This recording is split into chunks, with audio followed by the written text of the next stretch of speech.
Day 8, exceed expectations.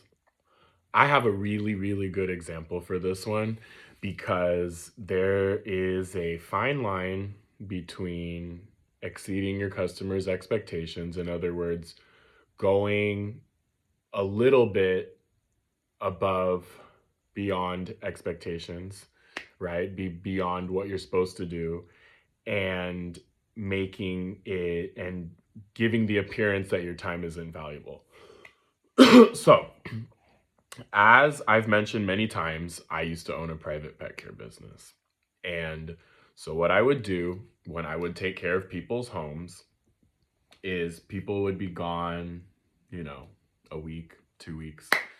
I don't think I've ever served no, there were a couple exceptions, but 2 weeks is about the max. People are rarely gone on vacation and hire me to take care of their house for longer than 2 weeks.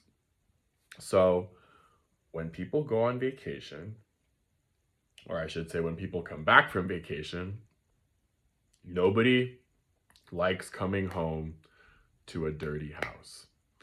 And what I would oftentimes find is that my clients would normally time their cleaners to come like the day before or a few hours before they were showing up.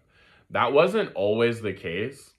So, what I would do is on my last day, no, I wouldn't do a whole big cleaning effort because honestly, that's not my job. I'm there to take care of the pets. If we have an agreement, an arrangement with plants, mail, etc., that's something different. But actually, physically cleaning the house, that's not my job. But, there is a big but.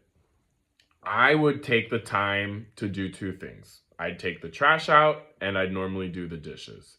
So, those two things, again, there's always exceptions to the rule, but those two things I would like it's a nice gesture, right? It's a nice gesture. It honestly doesn't take very much time and it shows extra consideration. So again, there's a very fine line between washing windows and doing a whole scrub job that you are not being paid for. That is not your job. That's not under your pay rate, right? There's a fine line between doing something nice and considerate that shows your clients that, that, hey, we have this good relationship.